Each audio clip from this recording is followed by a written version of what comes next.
विद्यापति चंद्रवंशी ने बताया कि अति पिछड़ा समाज को राजनीतिक दल वोट बैंक समझ रहे हैं, लेकिन अब वो अपने हक की लड़ाई जरूर लड़ेंगे।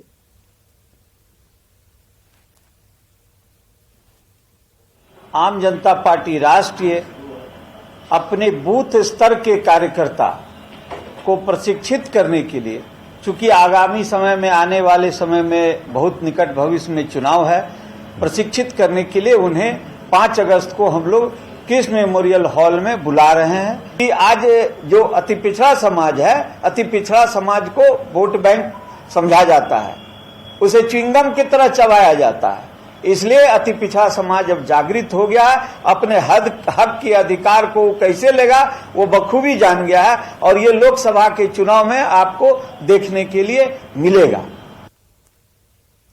वहीं सीएम नीतीश कुमार शिक्षकों की मांग को लेकर 5 अगस्त को शाम 4 बजे महागठबंधन के विधानमंडल के नेताओं के साथ अहम बैठक करेंगे। सीएम आवास पर होने वाली इस बैठक में डिप्टी सीएम तेजस्वी यादव, वित्त मंत्री विजय चौधरी, शिक्षा मंत्री चंद्रशेखर के अलावा कांग्रेस और लेफ्ट के प्रतिनिधि भी मौजूद रहेंगे। सीपीआईएम विधायक दल के नेता का ये कहना है कि शिक्षकों का मुद्दा ज्वलंत मुद्दा है और इस पर जल्द से जल्द कोई अहम निर्णय जरूर सामने आएगा।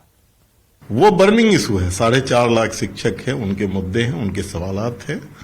जरूर उनके सवाल को, जो उसके सकारात्मक पक्ष है, नकारात्मक पक्ष है, दोनों चीजों को मैं रखूंगा। उनकी सकारात्मक पक्ष है कि उन्होंने सरकार जब नियमावली बदली तो उनका कहना जो है कि जब बदल गई तो उस डेट से जो लोग बहाल होंगे उन पर यह लागू होना चाहिए।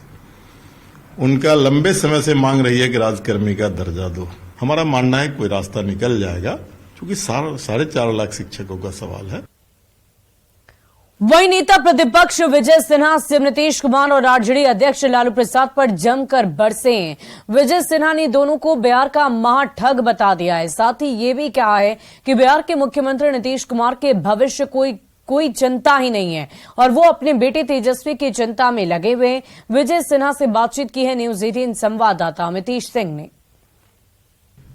एक दूसरे को ठगने में लगे हैं, 2 महाठग एक दूसरे को ठगने में लगे हैं। एक प्रधानमंत्री का सपना साकार करने के लिए INDIA के चेहरे के तले, बैनर के तले अपने को उभारने में लगे हैं। दूसरा, इनको हटाकर अपने पुत्र को राजगद्दी पर बैठाने में लगे हैं। लेकिन ये 2 महाठग बिहार की जनता को ठगने चले हैं।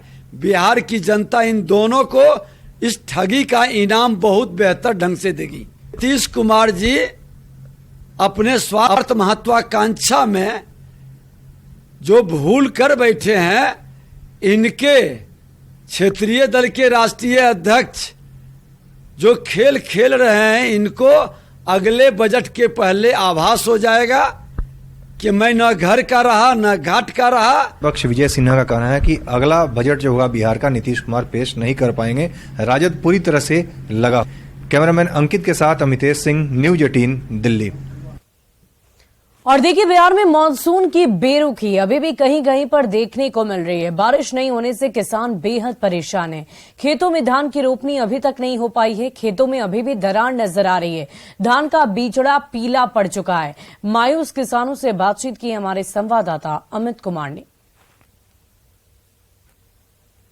मानसून की बेरुखी ने किसानों को परेशान कर रखा है। किसानों की कमर तोड़ दी है। खेत जो है लहलहाते, लेकिन देख रहे हैं कि खेत में दरार पड़ी हुई है और लोग जो है वो पटवन करके किसी तरह अपनी फसल को जिंदा रखने की जद्दोजहद में लगे हैं। और अब आलम ये है, स्थिति ये है कि किसान सरकार से सूखा घोषित करने की मांग कर रहे हैं। हम यहाँ पे मौजूद हैं, ये पुनपुन से सटा गांव है।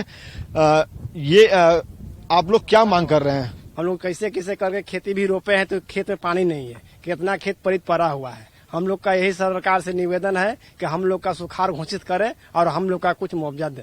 खाली 3 गो मशीन गांव में आया था, तारण फुटास पुताना है, 3 गो मशीन आया था, उसी को 1 बीघा 2 बीघा रोपिन थे, 3 आदमी। वही स्थिति अभी भी है। हाँ, वही स्थिति भी है कि जिसका मशीन है वो रोप रहा है, जिसका मशीन नहीं है वो रुपया लगा दिया, मालिक तो ले लिया, उसके बाद में हम लोग हाथ पसार के पड़े। हाँ, तो हमने तो सुखाड़ बोल रहा है, हमने तो ऐसे ही मर रहे हैं। दरार फटल है, धान तो रोप दिए कैसे तरह से, लेयर भाग गया था, धान सूखा हुआ है। लेयर भाग गया था, धान सूखा हुआ है। जमीन 50 फीट से नीचे पानी भाग गया है, जैसे मोटर मशीन भी चलाने में असमर्थ है। इसलिए हम लोग चाहते हैं कुछ सरकार से भी कुछ सुखाड़ घोषित करके कुछ दिया जाए। हम ये चाहते हैं कि नदी नहर का कम से कम हमको एगो व्यवस्था होना चाहिए। अब जमीन से नहीं रहा, बारिश नहीं हो रहा है, एगो नहर हमने नदी का मिल जाता, उससे हमने काम कर लेते। किसान जो है, जो मजदूर जो है, वो ठेका पाटा पर लेकर के खेती करते हैं इस उम्मीद में कि फसल लहलहाएगी तो उनके घर भी पूंजी आएगी, बेटी की शादी होगी, बच्चे स्कूल में पढ़ेंगे, माँ बाप का अच्छा इलाज होगा। लेकिन चूंकि मौसम की बेरुखी है, बारिश हो नहीं रही, पानी का लेयर भाग गया है, तो ऐसे में खेती में करने में असुविधा हो रही है, पानी मौसर नहीं हो रहा है और इस कारण से फसल इनके जल रहे हैं। और इसी कारण से ये किसान तमाम जो चाहते हैं कि सरकार सूखा घोषित करके इन सभी को मुआवजे की राशि जल्द से जल्द दे, ताकि इन लोगों का जीवन जो है वो सामान्य आगे चल सके। और देखना होगा कि सरकार इन किसानों की इस मांग पर क्या विचार करती है और कब तक राज्य में सूखा घोषित करती है। कैमरा पर्सन अजय दुबे के साथ अमित कुमार, न्यूज।